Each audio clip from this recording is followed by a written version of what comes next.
So I'm not sure I know much about productiveness in autonomous vehicle, but my first thought at the beginning of the workshop when I was invited was about, oh, but I always have thought about cars as a place to unfocus, not to work or to be productive. And unfocusing in the car has some beneficial effect in my work. I know that because I have a lot of reflection time just for myself, closing my car. And I have a lot of time, I need to spend a lot of time finding parking. And I think this makes my work when I'm back to the studio better. So what about autonomous cars for unfocusing from work? I would fully agree, because I think one element for me is the commute. You know, I'm lucky, so I lived somewhere where the commute is short, either bike or car. So I never saw the reason why, even if the car is now automated, I should do something in these few minutes, because it's anyway, it's like a debriefing of the day. It's sometimes listening to the local radio, catch up with the news. So I don't do much, and I also have the feeling I'm kind of detaching from work, and that's it. So in this short sequence, I never saw the necessity that now this automated vehicle does much for me, because the few things I could do would be simply done on my phone. You know, maybe checking if I have private messages, or texting that I'm going to be home soon, or someone picks up food anyway. So there's the small things, and then the car wouldn't for me, except a good connection. I wouldn't need much for that. And the other element is if I go on a longer trip, or if I've like this weekend we are going to visit after some long time, I visit some family. That's like a 5-hour ride. But again, my plan is I have to review a lot of proposals. I put them onto a good reading device, not even my laptop, and I'll spend the time then reading. Or I use the time even reading some stories on the news to my husband. Something we had this thing I can read in the car. Um, Wow. so yeah, I don't get motion sick, so I can read in a car, and that means I was actually sometimes entertaining the rest by at least like my husband. The kids are not so interested in news already, and that's something I really liked. You know, so the question is, would the car really have to do so much? You know, is it just bring my own device and bring what I want to do, and it's just an automated vehicle like a train? I I I don't have a car-based commute right now. If I did have a car-based commute, I suspect I'd be inclined to try and use the time in the morning to get started with work.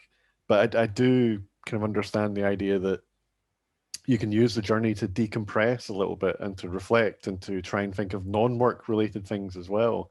I'm not quite sure, Laura, with your example of being relaxed and thinking about other things was parking. I find parking incredibly stressful. I can't concentrate on anything else at that point. But I can understand there are certain activities in the car where maybe it's a time where you don't want to be hyper productive, but you might want to do something with that time that is not related to the driving task and maybe not related to work instead. But you still want to be able to read, you still want to be able to interact with digital content or some form.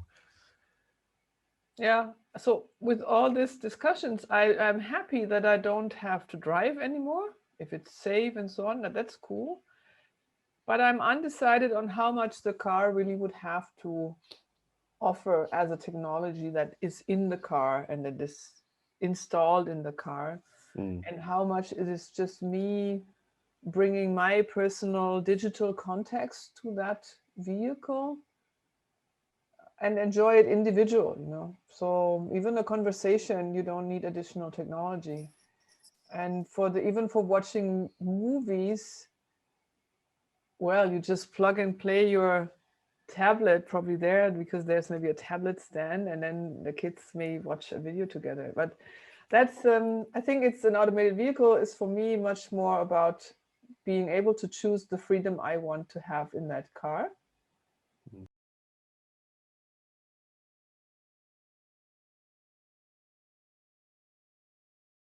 There's an interesting disparity as well in that all the things you're saying, I would really love to be able to do, but I get reasonably motion sick in the car. So you're kind of living the autonomous vehicle dream already. You can take these devices in and do what you want to do in the vehicle in a way that at least some people will struggle to achieve that. So maybe it's reducing the barriers to enabling people to use that space however they see fit. Yeah, that's true. But even I tried in times I was driving, of course, then you cannot read. But I had to read a dissertation, and I didn't have the time before, and it was kind of getting close to the deadline. I should send a report. I was thinking, oh, can I try an automatic text-to-speech program? You know, can I upload the PDF and then have it read to me? That was, well, not yet there. I think it was still difficult, but at least this is the technology you might think. You know, if you're motion sick, can you have an auditory experience rather than a visual? I think audio books are there, but maybe it also, you know, it comes with scientific papers. Someone reads it to you would also be cool. Imagine if you could have a radio speaker that read the scientific paper to you with the right tone of voice. Or even the ability to switch modalities. Like you could start by reading, and if you start to feel particularly motion sick, you could switch to audio for a bit to take a break, and the car will help you to adapt in that way. Yeah, and I think the Corona times also have shown me how much I like listening to someone without having to focus on that person. So often I get the comment, it seems Susanne is gone. I say, no, I just switched off my video. I put on my wireless headset, and then I walk around. You know, I go to the kitchen and get a coffee, and it's actually not distracting me. Actually, it's helping me to focus. Very interesting how much it partly helped me, as if I like I would not sort of not look at you, but I close my eyes and I'm just really listening to it. Say recently there was a Goethe lecture in Vienna that was really joyful, and I had the feeling I like listening better than just always looking and talking and reading, you know. So do you think there's too much of a focus on the visual side of the AV experience as opposed to the auditory side? For me, yes. I was thinking another things about auditory. Imagine if you are passing through a place where the outside there is a special sound. I don't know, you are near the sea, or you are passing through trees, and in the car you are prevented from hearing what is outside. Maybe the car sometimes could just bring you some sounds from the outside, inviting you to stop, open the door, and listen, instead of having a view, because you always have a view, but you are prevented from hearing the outside. Could be something that the car could suggest you. Yeah, maybe that relates to what I've recently read, that people were forest bathing recently. So they went into the forest as opposing the Zoom life during the day to relax and refresh. Yeah, I'm not so sure. It depends on when you want it, but the question is, you know, could your car have different experience modes? You know, could it have this, I really need this like lay back, and I'm driving through a wonderful forest area home, maybe because I live on the countryside.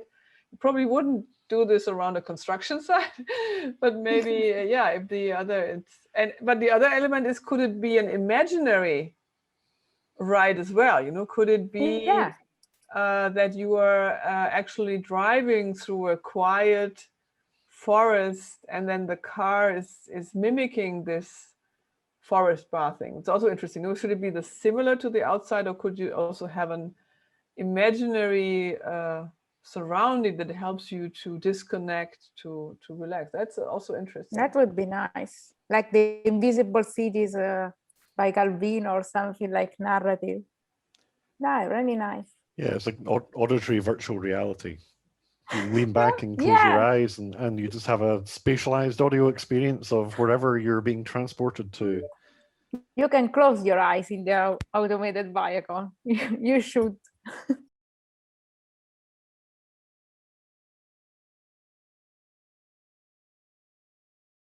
So based on the algorithmic biases video that we saw, there is the question of how that applies to autonomous vehicles and rideshare services and the likes. And I guess it came up as to where we might see potential algorithmic biases being exhibited in autonomous and shared vehicles, either toward the passengers that are in the vehicle or the passengers that are going to be collected by the vehicle, or to those outside the vehicle or the areas that the vehicle travels through.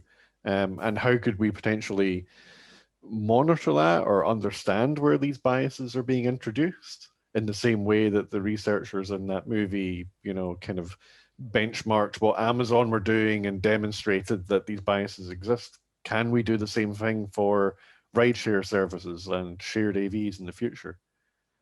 And I think my kind of general attitude to it was that actually the more that I thought about it, the more potential, you know, ways of exhibiting this bias kind of cropped up in the mechanics of how these rideshare services would operate, the kinds of passengers that you were matched with if you were sharing the vehicle, and yeah, how these services might operate differently in different areas. So in Glasgow, for example, there have been times where public buses, for example, have avoided going to certain areas of Glasgow because of events going on there, because of the risk of damage to the bus or that kind of thing.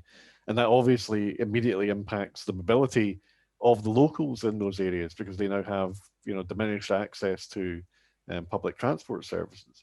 And you can imagine that if it was the likes of Uber, for example, they might be far more discriminatory in that sense in terms of protecting their fleet of shared AVs by saying, well, no, I'm sorry, that area is deeply problematic. We will send only our shittest, most beaten up cars into that area, or we will cut you off entirely from mobility. And if they become the de facto providers of all of our mobility in the future, that's an incredible power of discrimination that this corporate entity has. It's a lot about the property that is protected by the AV company, and also probably an understanding of safety, of maybe social status, and all of this. So that will be very interesting. And I think it can even be, I thought, like, where will you be picked up? You know, will, like, if you will you be, maybe it's a price thing that you, if you are in a well earning area, it might come to your house, or if you are paying more, it comes to your house. But if you were living in a 10-story apartment house, you know, it's just parking around the corner. You know, that's maybe also even because the physicality of the urban area might be different. You know, so there's even an implicit bias because your service is different because you have other infrastructure, other structure where you are being picked up, versus if you have a house with a huge area, parking area even in front of you. Will it be parking at a bus stop where you can wait even though it's raining, or will you have to wait somewhere and it's pouring down? So I think there's a lot of elements in the infrastructure. Will it do shorter rounds and longer rounds? Yeah, and can you choose with whom you will be in that car? And what kind of criteria would you enter into your profile? And what does it mean about being an inclusive society? The question of choosing who you get to travel with is a really interesting one, because on the face of it, you think, yeah, of course, I'd want to have some kind of influence over who I share this vehicle with, especially if it's longer journeys, for example, or if you you have a hope or an expectation of there being some social interactions there. If we go back to the reconfigurable car environment, maybe you're hoping that, you know, you can play a game of Uno with your fellow passengers that you're matched with. Maybe you could indicate that I want to travel with people that enjoy playing Uno, just to ensure that you have that option.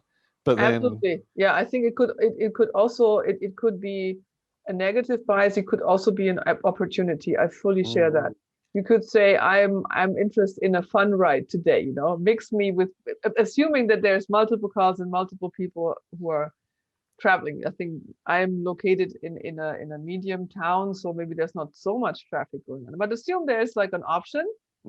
I would fully share that you could maybe have the opportunity of having maybe sci-fi fans or movie watchers exchange about food, or maybe whatever, raising children, you know, and again, you know, like this arbitrary fun ride, you know, bring me together with people who have fun. It could be a venue, but I'm not so sure if it would commercialize. It would be easily to be commercializing that and really implementing it, because then you would show your profile, and do I want to share my profile, and so on. But I think it's it is interesting. Then it's a lot more like a minibus. I think, you know, you jump on. It could also be an opportunity to, are you traveling with the same people? You know, a lot of people enjoyed riding on the train, actually meeting the same people every morning, commuting in and commuting out. So that could be also with an automated vehicle. This is always the same car that travels and picks up the colleagues, and even the car says, oh, is colleague what, such and such missing today? No, she's on vacation. So that would also be interesting. I mean, the minibus idea is an interesting one, because that one way to kind of avoid the discrimination would be to throw more people in there, to give the system more opportunity to match disparate people while still having some people that are well aligned. You know, because we kind of assume that the AV will be, you know, like an existing car. It's 2, 3, 4 seats, and you might be sitting next to one other person directly. But if it was something that could take 6 people, something that could take 8 people in these kind of environments, then maybe that's a way to resolve the fact that if we indicate some kind of preferences to who we're traveling with, there is a potential for discrimination, but we balance that out by making sure there's an interesting mix of profiles as well. Yeah. Another element is still, you know, I think a lot of bias could come not by its use, but by its setting up, you know, by, you know, which cars are used in which area, you know, which price model is running, you know, which service model is running where.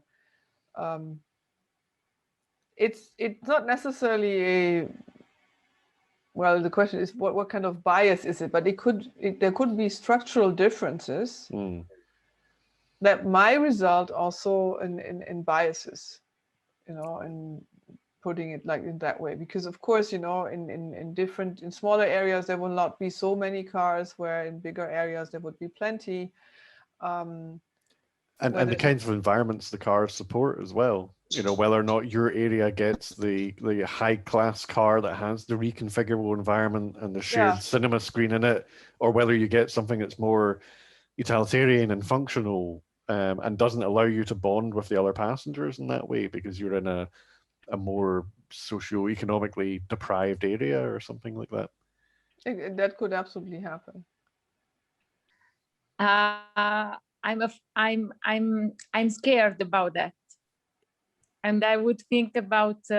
I think when we design these kind of things, we have to think ahead and preventing some of those biases. So we should envision how bad it could go, so to prevent it. It's good that we do some speculation, but then we should also decide, okay, we shouldn't do that. And I don't know if designers or research is ready to do that. So we need to take an ethical point of view and say, this shouldn't be the future. because we have some responsibility. So I think that, so it's much more a reflection on the ethics of what we do and take some responsibility. Yeah, I like that some research also started thinking about dark patterns, really making the dark patterns as part of their research, not because they wanted to have dark patterns, but really to think of it, not always think on the nice side of the world. And I also I have a I have a colleague in social sciences who also works in what are different narratives of the future. So sort of creating and curating, as I understand this, creating a projection into the future. Some do utopian and dystopian, but maybe also could be different storylines, sort of anticipating in the future. So I think some also use the design fictions, sort of looking a little bit more into the future and having the optimal, but maybe also the most darkest pattern in mind, and start now contributing to the whatever good path there is and try to avoid the dark patterns.